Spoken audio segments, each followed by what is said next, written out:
Minister, I wanted to begin with a general update on the vaccination campaign. Have we completed the first round as yet? We are getting closer because our estimated population for the first round, we have about 59,000 or so persons who are 60 years and above. And we have about 12,000 healthcare workers in the private and the public sector. So the vaccines that we were working with is little bit less than that. As you know, we had um, doses for 50,000 people or so, right? So we still have a number of persons who are 60 years and above that we'll have to administer this vaccine to. And there's still a number of healthcare workers that we'll have to give to. So we haven't really exhausted the first round, but as we get more vaccines, the idea is that we'll now be able to roll out to a low age group, to include persons with comorbidities, and you know, try to get a wider population, and of course continue with those persons who are 60 years and above who did not get their vaccines.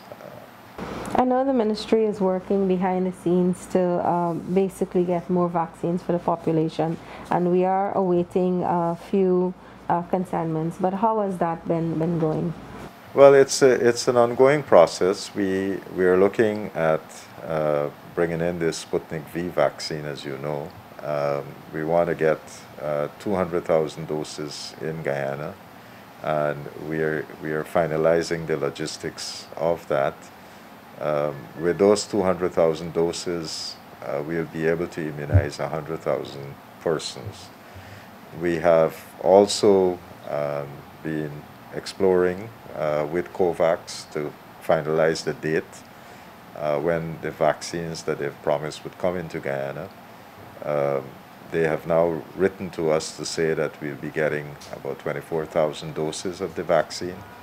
So we are hopeful that that would come in soon, because they've given us a deadline that within the next 2 weeks that we'd be able to get those vaccines. All right, and what about the CARICOM African Union agreement? We are still awaiting word from the CARICOM African Union arrangements to be able to finalize that route of accessing vaccine. There are other initiatives that CARICOM has been working on, and we'll see as those mature, you know, whether we'll be able to access some vaccines out of those arrangements. Okay, thank you, sir. The task force met at the beginning of this week and reportedly discussed the joint services enforcing the COVID-19 measures. So can you offer us any particular detail about what exactly they'll be enforcing and whether there'll be any changes? Because I know we're going to be having fresh guidelines for the new month coming up. Yeah, so I think we have seen flagrant breaches of the guidelines. We have a number of business entities that have not been complying with these guidelines, and the task force have those entities under their radar, and I'm sure that they would go out and enforce those measures because it's important. People not wearing masks in close proximity is a recipe for more infections.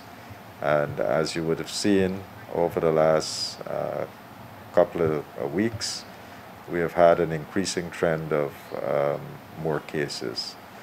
So we need people to stop being complacent, because if you're complacent, then you will get infected, and we don't want that to happen. So the task force is going to go out there and try to reiterate with business owners the need to make sure that they're in compliance.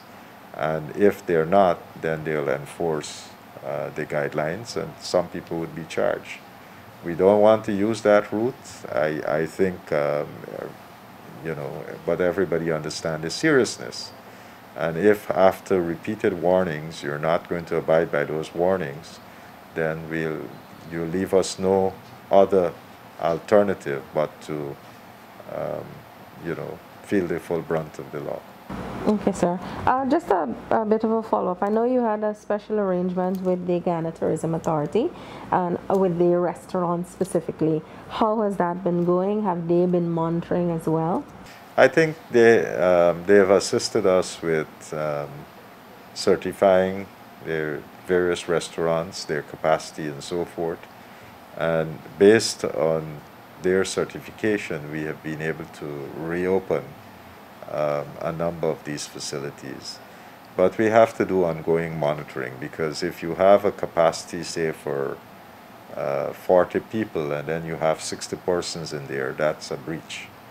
And so you will have random teams that would be going out and to check on facilities to ensure that they're complying. See if everybody complies, then this is going to be much easier for everyone. But if people don't comply, then, you know, we'll expend a lot of energy trying to get people to comply. So you know, all of us are in this problem together. And the only way we'll be able to exit this problem is if we all work to protect each other's safety.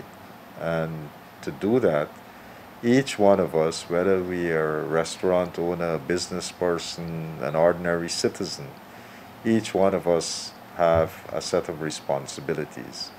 And that responsibility can be as simple as wearing your mask and keeping your distance, washing your hand.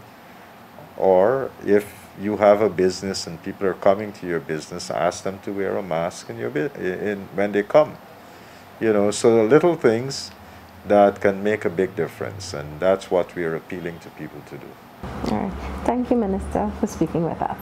Thank you very much.